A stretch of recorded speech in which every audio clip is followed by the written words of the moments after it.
And now a message from the palace. For his first state dinner of 2025, King Charles opening the gates of Windsor to France's Emmanuel Macron, not the United States' Donald Trump. That'll come later this year, at a time when the United Kingdom's forced to rethink its role in an uncertain world. Is it turning on Winston Churchill's adage about Britain that, quote, every time we have to decide between Europe and the open sea, she must always choose the open sea? On that point, Emmanuel Macron was handed the microphone earlier at Westminster as the first European leader honored with a state visit and an address to the joint sessions of Parliament since Brexit. We'll ask about his message and the symbiotic ties that bind the continent's only nuclear powers. On that score, one of the highlights of the three-day visit, the French President, UK Prime Minister will Thursday host a joint virtual summit of a coalition of the willing on Ukraine. This from the NATO base at Northwood in England. Symbolic show or a new chapter for cross-channel relations? Today in the France 24 debate, we're looking at France's Emmanuel Macron's state visit to Britain. With us from London, France 24 correspondent Bénédicte Paviot. Thanks for being with us.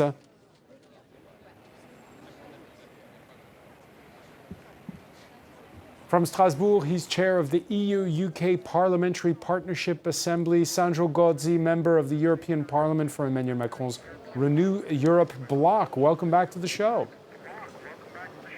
Thank you for inviting me. She knows all about Britain's swings in sentiment over France and Europe this past century. Laura Carter, lecturer in British history at the University of Paris-Cité. Good to see you. Good evening. And Christian Lequen, professor of European studies at the French Political Science Institute, Sciences Po. How are you? Thank you. I'm fine. I hope you I hope. will speak English fluently tonight. All right. Emmanuel Macron set the bar earlier. We'll ask Bénédicte about that. If you're on the go, you can always listen to the show wherever podcasts are streamed. Yeah, Kate and Wills went to fetch them at the plane. France's President and First Lady brought to Windsor Palace for the kickoff of a three-day state visit. Elitsa Gadeva has more. A royal welcome for French President Emmanuel Macron and his wife Brigitte Macron. They're beginning their three-day state visit to the UK, greeted by the Prince and Princess of Wales, William and Kate, before heading to Windsor Castle for a state banquet where the French couple is welcomed by King Charles and Queen Camilla. The monarch is expected to steer clear of politics, a task that's left for Prime Minister Keir Starmer's meeting with the French president.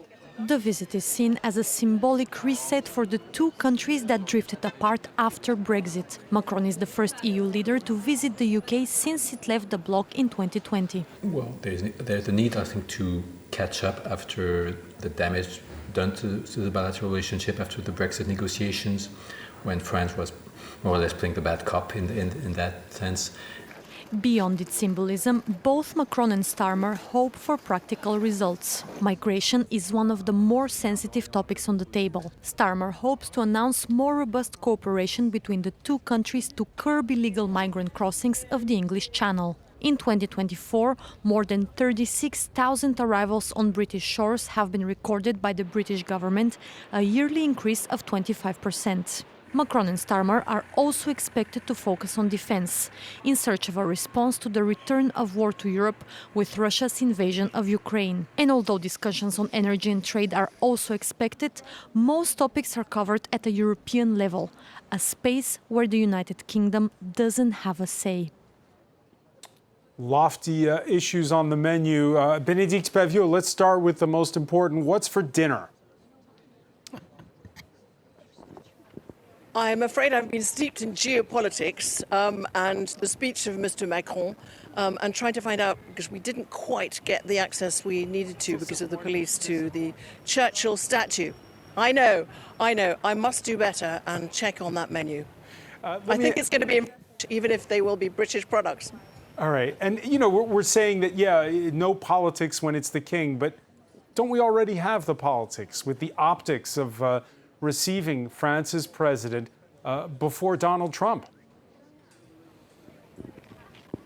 Yes, I gather that's being really widely covered in the French media. It's being somewhat covered over here. Of course, what Donald Trump will get is unprecedented, and therefore, yes, I am going to use that word, historic, because he will get a second state visit. We covered the first one. Of course, a lot of water has gone under the bridge, tariffs, etc. But some people in the British media are saying that actually President Macron stole a march on the US president because he got his state visit in first. Yeah, so much has changed since the last time a French president visited. It's a while now, 2008. And back then, the tabloids were enamored with Nicolas Sarkozy's new bride, ex-supermodel Carla Bruni. And of course, back then, it was a different monarch. Laura Carter, when you look at those images, you realize just, wow, how much has happened since. Absolutely, yes. So much time has passed, so many things have happened in the Anglo-French relationship since 2008, of course. Most obviously Brexit, and then we had that whole period of a kind of cultural war politics under the Conservatives, which really kind of showed various kinds of hostility towards France, some of it more lighthearted than others with Boris Johnson and Liz Truss. So we've got King Charles and we've got Starmer and a new Labour government looking for this kind of reset after Brexit. So yeah, I mean, I think just looking at those images, we can really see how much time has passed, but that a lot happened in actually a relatively short amount of period in the Anglo-French relationship too. So there's lots to see as to what will come of this visit this time after 17 years. Sandro Gozzi, are things going full circle with the British? Things are improving dramatically in our relationship with the British, both from the French perspective and from the European perspective. We were a little bit worried that there were only words, good words, nice words coming from the British government from 10 Downing Street, but actually there are also strong commitment.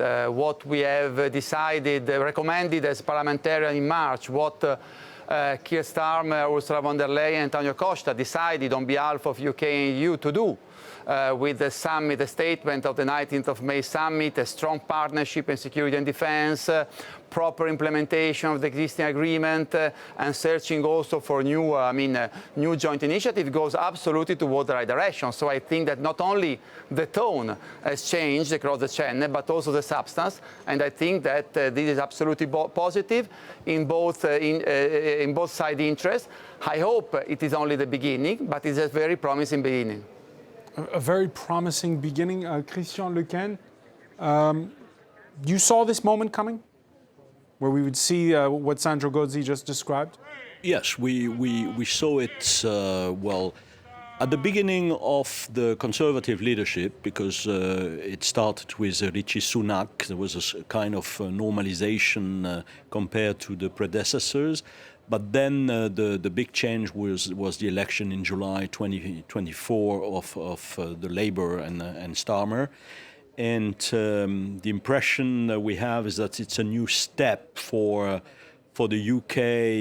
Europe is not just the enemy. In his speech, Emmanuel Macron even got applause when he talked about cultural exchanges and university students being able to visit each other's countries.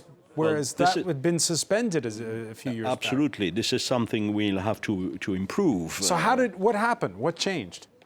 Well, what changed is that in the past, when the UK was member of the European Union, the student could move through the program Erasmus, and this was cancelled with Brexit, right? So the idea now is to favor a new mobility between British students and European students, not just French students. He didn't get applause all the time. So Sandro Gozzi, why did he get applause on that particular point? Well, this program is very important, as Christian Lequin was rightly saying, because, if we want to build up a new partnership, if we want to invest on our common future, the best things to do is to invest on our youth.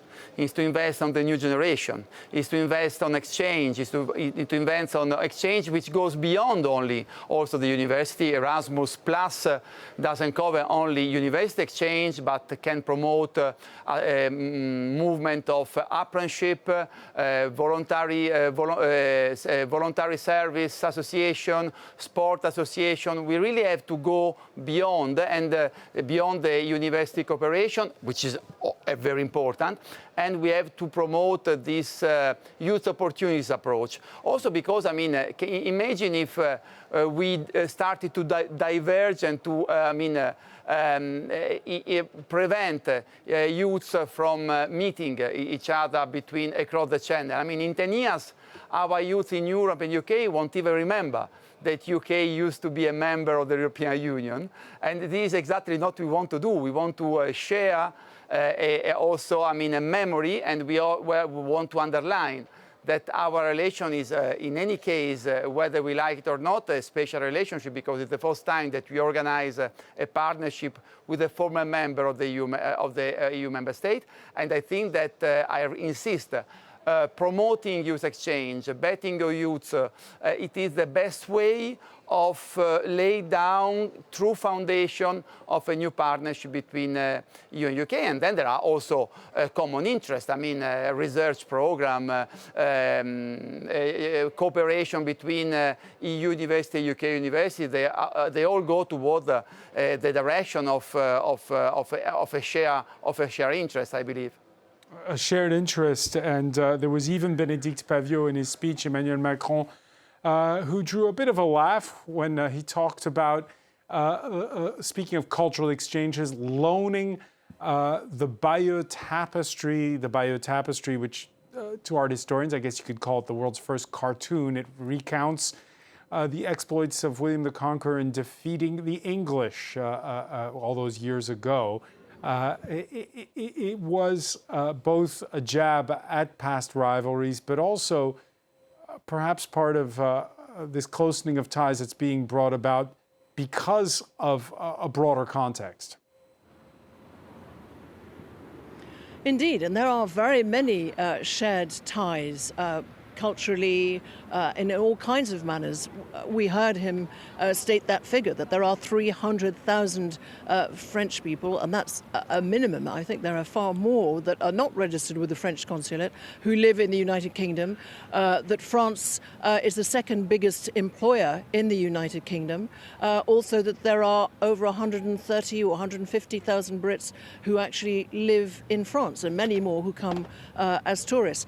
Can I just pick up on the youth mobility, is what President Macron said, which is pure logic and common sense. He talked about the fact that, you know, it is important that the young now and generations enjoy what we had. And I think that is a very fundamental comparison, and it's, I think, an image that most people can understand. So we need to prepare for that future. Now, I need to do a spoiler alert or not, because I'm going to tease you. I have in front of me, but it's embargoed, the menu that will be enjoyed tonight at Windsor Castle. I'm very sorry, but I can't reveal it for another 35 minutes. Break an embargo, Bénédicte. No, my reputation, my worldwide reputation on France 24 in French and English means that I can't, but I can tell you that it looks absolutely delicious, including, I can say that there's going to be coffee and petit four.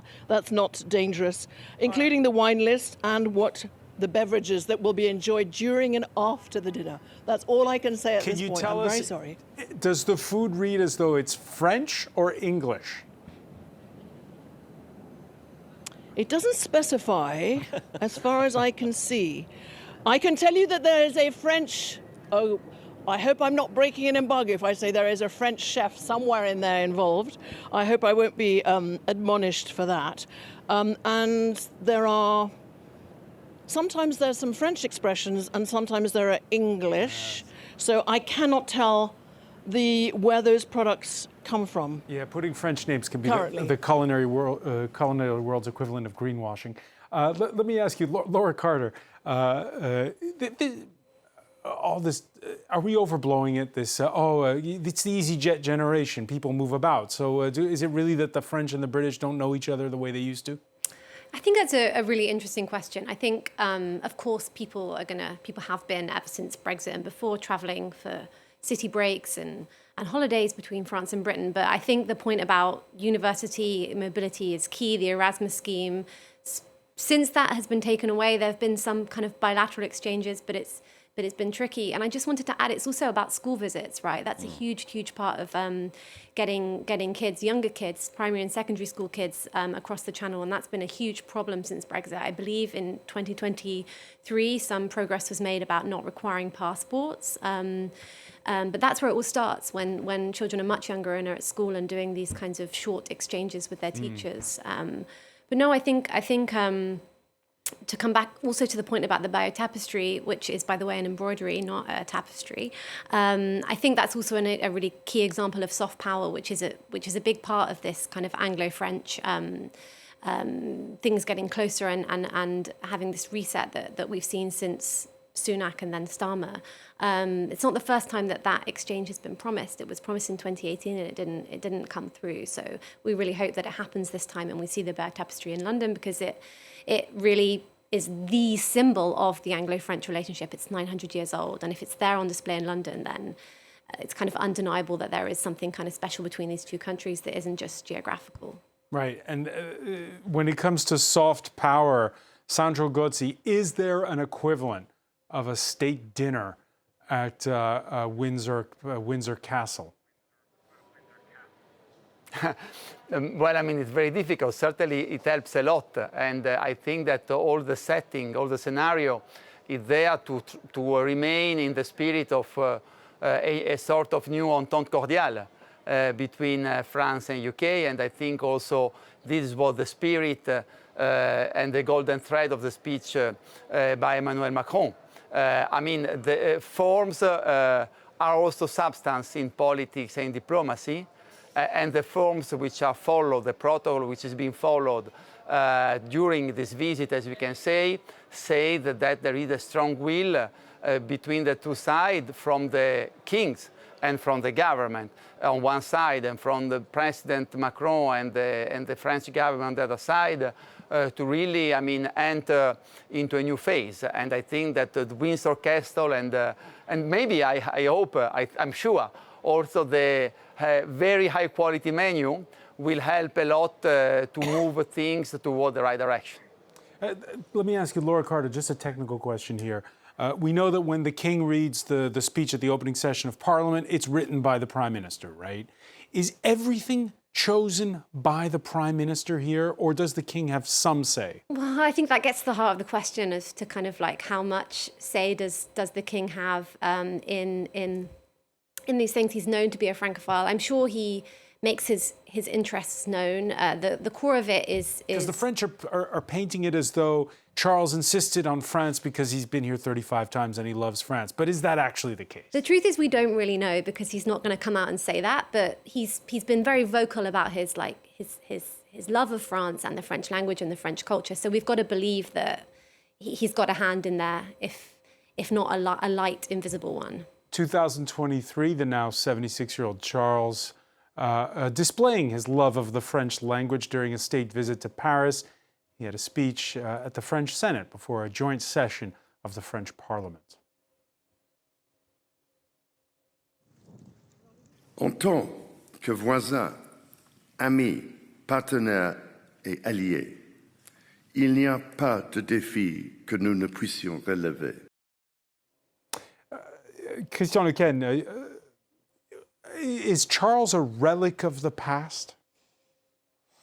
I don't think so. There's a form of modernity also in this man. If you look at this engagement for the planet, for climate change, etc., and also his commitment for Europe. It's absolutely sure that. He was not a big fan of Brexit. I don't think so. Of course, the royal family was not able to express any position officially, and you will not find anything said on Brexit. But we all know that they were against. So I will not call him a relic of the past. That would be unfair. All right, and we heard, that brings us kind of to the heart of the matter. Emmanuel Macron in that speech talking about how going forward, yes, he gave nods to the past, but he also said that there needs to be the British as alongside all the other Europeans banding together when it comes to things like innovation in a hostile trade world. And he talked at one point in that speech about algorithms. Being vulnerable to algorithm design in the US, being vulnerable to algorithm design in China, with social networks not even allowed to the Chinese teenagers. This is being vulnerable to the interferences and misinformation coming from Russia and other places. The strength of our democracies depend on our capacity to create new regulations in order to better protect our children and our democracies and our democratic debate. And that drew a big applause, Sandro Gozzi, perhaps the biggest of the entire speech. He referenced that Netflix series Adolescence, which shows toxic behavior among teenagers encouraged by what they have on their social media timelines. Let me ask you, is he laying down the gauntlet to the United States and to China? Is this, he talked about strategic autonomy again there. But I mean, this is certainly one of the issues where the common interest between UK and EU are the strongest. It is clear we are suffering from foreign interference, heavy foreign interference within our democracy and within our societies. And within our societies, mainly through the social network and mainly through the young generation. So certainly they need to better protect minors. They need to better protect our youth from heavy manipulation and heavy disinformation action. From China, for example, or from Russia is obvious. But it's obvious also the need to implement our sovereign legislation as European on the digital platform. And this is certainly something which is an open discussion with the US. The US would like us not to implement our digital legislation because they consider it as a form of protectionism, of attack to the American big tech, or even worse, a restriction to freedom of speech. It is none of this. And we are simply trying to make our market more efficient and the protection of our citizens and of our minors more effective. And it's exactly the same in UK. After all, there was heavy interference through the platform X by Elon Musk during the British election. There was a clear support by Elon Musk and from other members of the MAGA movement for the extreme right in UK. There is a clear cooperation that they would like to establish, they are establishing between the extreme right in the US and the extreme right of Nigel Farage in UK. So, I mean, these are certainly obvious sector where we should be on the same side. We have proposed as a joint parliamentary assembly to launch a new dialogue on artificial intelligence and on digital issues between EU and UK. I think that it was one of the missing points in the statement of the 9th of May, and we will push because in order to get this at the next EU-UK summit, we think that cooperation on digital issues, cooperation on artificial intelligence bilaterally, but also at UN level and at global level, it is of the utmost importance. And also, what we have to do is to reorganize the security concept in the continent between EU and UK, which passes also through tackling the digital challenges and the cybersecurity issues. I think that, everything was, all the things that were organized with the Helsinki Act in 1976 in terms of security have been dismantled by the Russian aggression of Ukraine in 2022. We need to work on a new Helsinki Act in Europe. I want to get to Ukraine in a moment, but first I want to ask Bénédicte Paviot because, again, this is, I think, the part of the speech that got the most applause. And it was, as we heard in that clip, Emmanuel Macron going on the offensive against China, but also against the United States. Indeed, and he then, I'm looking at my notes, and he really linked it to the defense of democratic values. He talked about an addiction to social media and how it was really important to protect young people who are less than 15 years old from this social media, noting that in China, you know, they can have all these algorithms, but they don't allow their own young to look at it. And then came that word, which is a word really that is, I think, a theme throughout the whole of President Macron's speech to Parliament today, the word sovereignty. Sovereignty, he said, means a lot to us. Ideas and even controversies we want to share. So he's saying it's not lack of freedom of speech, but it's about people expressing themselves really in a responsible way, and certainly not allowing this kind of really bad, negative influence. When you think back to, I think, everybody on this panel and in this program, nobody, I think, here used to go home and have a mobile phone in their bedroom where you could effectively have good things, but you could also have, you could be bullied, you could be intimidated, you could be shamed, you could be threatened. And that is the reality of many parents that I speak to about their children, is what boundaries to set. He also talked then, again in link with sovereignty, about a certain idea of Europe, stability, security. So again, it's about those shared democratic values. And yes, these are challenges that British youngsters face very much, just like French youngsters and indeed EU youngsters. So that theme got the biggest applause, Laura Carter. And again, it brings me back to King Charles, because this state visit hosted by King Charles, Macron before Trump. And by the way, King Charles, who went to Canada for the opening of the session of Parliament there, something that a British monarch hadn't done in decades. Yeah, I mean, the quick answer... It was a message to the United States? Perhaps. I was going to say the quick answer is that I think royal protocol traditionally suggests that Commonwealth countries kind of take precedence. So that might be one argument for him putting Canada first. But yeah, I think, you know, as we said, as a monarch, King Charles doesn't get involved in politics directly, but he has his ways of kind of showing where his preferences and his strategic loyalties might want to lie. And it links back also the point you were just making to the point about the fact that King Charles is kind of forward-looking. He's always been interested in youth. He's always been interested in these themes around young people, the environment, as my colleague has said. So I think a lot of the themes of Macron's speech will probably aligned with things that he thinks can be positive about this bilateral relationship. Christian, again, there is always, when it comes to the environment, this question of whether or not there's greenwashing. This is happening on a day when here in France there was legislation to roll back environmental norms that passed the House of Parliament.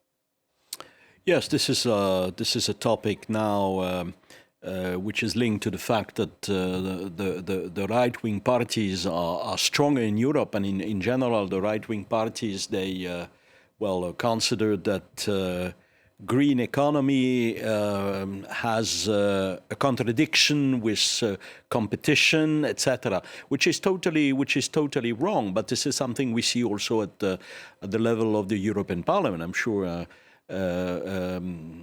Sandro Gozzi has this experience with his colleague from the right wing and the far right wing parties, right? Yes, compared to 5 years ago, I would say that the consensus that we seem to see around the idea that we have to go in the direction of a green economy is not there anymore.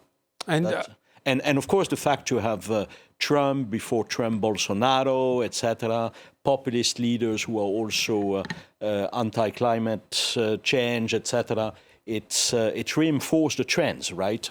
But are Starmer and Macron changing their policies slightly to cater to that electorate? I think most notably the fact that the big focus in the British press has been on a new migration pact. They're supposed to have something to announce on Thursday from between the French and the British leaders? Well, we will see the effect of the visit on policy change. You know, the visits do not necessarily mean that everything will be changed the day after, right? There is also a lot of symbolic in the visit. But on this question of migration, of course, we see that it's a priority, but it's also a difficult topic because it's difficult to see this problem rationally at the level of domestic politics. It's very emotional, both sides, you know. Right. And you have competition. You have Nigel Farage in the UK, and you have Le Pen and Bardella in France. So it's not an easy topic for mainstream politicians. Let's give a visual example. King Charles not alone in displaying his French-speaking skills. Right-wing tabloid The Daily Mail, its front page this Tuesday, adding a s'il vous plaît to its headlines about the sums paid by Britain over the past decade for the French to keep asylum seekers from crossing the Channel. Hand back £771 million, Monsieur Macron, s'il vous plaît. It says... it's tabloid. But Bénédicte Pavio, does the Daily Mail dictate the conversation when it comes to this issue? No, it doesn't dictate the conversation. It tries to influence it very much, and it was unthinkable that the small boats issue, the migration issue, would not be a very, very big theme, a very big topic. And of course, President Macron, his ministers accompanying him, and everybody on his team will have been very, very aware. Indeed, he alluded to it in his speech when he talked about gangs and people cannot, quote, flout the rules, and the issue he talked about shared burdens as well. So it is clear that another theme that he knows that the United Kingdom and France need to work on together. Now, what has been happening here in the media is in the last few days, again, because it's not the first time, there has been a lot of speculation about the possibility of there being a policy and an agreement, and this is just speculation by the British media, about what is called a policy of one in, one out. So that the United Kingdom, if France accepted of these illegal migrants coming across the Channel, very dangerously across the Channel, mostly men, mostly young, coming across from all parts of the world, Syria, Afghanistan, etc., Syria, of course, and others, that they would then be taken back to France. Then that poses the problem for France of the first country in which those migrants came in. But for the United Kingdom, it would be then to accept one, therefore, migrant in the United Kingdom. Now that plays really well with some people and really badly with others. But it is clear that the British media and actually many people in the British population will look, and for some it may be one of the only things that they retain if and when we see a policy announced by both Keir Starmer and President Macron as a result of this UK Franco-British summit on Thursday. But I remember the President Macron talking about having policies that would be announced, worked on together and announced, and then I think he used the word in English, since his whole speech was in English, implemented. And that's the point. Many things have been said by many prime ministers, indeed Keir Starmer, now prime minister, when he was leader of the opposition, Rishi Sunak. Remember when we had the Downing Street podiums, and one of the pledges that was on those podiums is stop the boats. That is now recognised as being a mistake to have said it in that way. So 20,000 migrants have come across the Channel since the beginning of the year. The number is rising, and when in opposition, Keir Starmer day after day, he and his team were saying how they would resolve this. He's found out in power that 1 year into being Prime Minister, that it's one thing to say it, it's another to resolve this problem. And clearly anybody who works on this knows that there are very complex issues at hand. Sandra Gozzi, we saw a bit of a clip of, there was shock, by the way, by some of those images of the French gendarmes going into the water to shred an inflatable dinghy with a knife last week. And, you know, is there a forward-thinking way that doesn't endanger lives? This is a chestnut that's been going on for, what, 20 years now, more? Well, let me say that migration is, first of all, is the biggest failure of Brexit. Because remember that one of the main reasons presented by Farage, by Boris Johnson, to persuade the British voter to vote in favor of leave was take back control, and take back control was mainly on migration. Well, today the irregular migration toward UK has increased. Since Brexit, the irregular migration towards the UK has increased, has not decreased. So if there is an obvious failure of Brexit and an obvious consequence, negative consequence for the Brits of the populist propaganda that accompanied the Brexit referendum, this is certainly migration. Then it is clear that migration requires cooperation, and it is also that migration requires action that prevent the loss of lives. There are 78 human beings which have died over the channel. To prevent a boat to leave when it is obvious that the boat is in precarious conditions, and it is obvious that the lives of those people are at risk, is something which is not only possible, but is, I would say, mandatory, and this is what happened in this case, which has been denounced. There is a directive which allows the police and the gendarmes, the French police, to action within 300 meters from the coast. This is what they've done. It is clear that these are last resort action, and it's also clear that there are a part of this issue that can be solved bilaterally between France and UK, but there is another part which must be tackled between UK and EU. Because also the other countries, member of the Schengen zone, the member of the European Union, have a say to this. So I mean, let's see what will be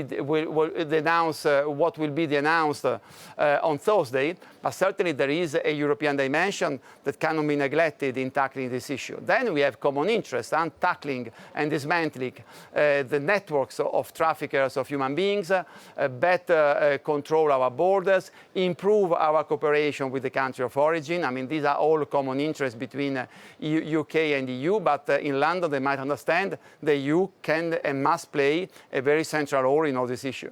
Speaking of common interests, there was an entente cordiale sealed in the 19th century first, in times of imperial power, with an eye to Tsarist Russia, and then in 1904 to Germany with a treaty between the French and the British. Now there are different imperial worries. All aboard, if you will, the night train to Kyiv. Back in May, the leaders of Britain and France went with the new German Chancellor, Friedrich Merz. There you see them going off to visit Volodymyr Zelensky on that night train. Laura Carter, by the way, there's going to be this joint summit of the Coalition of the Willing. They're going to be holding it by video conference from a NATO air base. There's going to be next week the British Prime Minister and the German Chancellor signing a common defense pact.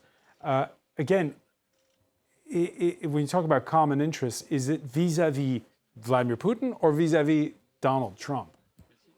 I think it's a bit of both. I think it's a response to a completely destabilized world as a result of those geopolitical changes, both the ongoing war in Ukraine, but also the fact that Trump is basically completely kind of shredded up all the rules of how the US behaves in relation to Europe with tariffs and not being anywhere near as willing to commit to defense spending. So I think the UK upcoming defense partnership with Germany, but also leaning into the relationship with France when it comes to defense and security, it's really the only option. In his speech, Emmanuel Macron talked about defending the 1945 order, the post-World War II order. Is that gone, the 1945 order?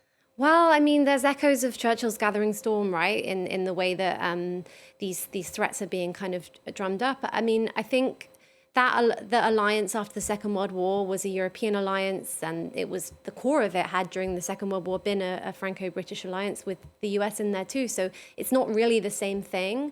I think this is really just a response to all the things that have changed since Trump took his second presidency in January, but also the ongoing situation in Ukraine, not to mention the developing situation in the Middle East. Christian Lequesne?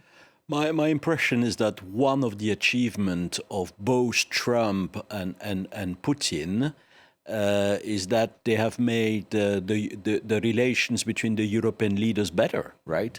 If you consider the current situation and you see the relationships between starmer, between Macron, Merz, but also Tusk in Poland.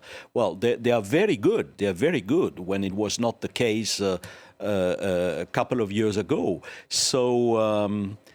Yes, I think to this extent there is a change of the order because of the world order, because the Europeans are now able to sync their security, to sync also their diplomacy, not necessarily with the United States, right? This is something they are forced to because of Trump. But of course, the discourse cannot be the same in Berlin, London, and Paris. In Paris, you could say, well, you know, we need some autonomic strategy, etc., because we had General de Gaulle in our history, so it's something which is legitimate. If you're a German chancellor, if you are a British prime minister, it's more difficult to have this kind of narrative. But the trend towards autonomy, towards strategic autonomy, is the same in every country. A trend, we're not there yet, though, Sandro Gozzi.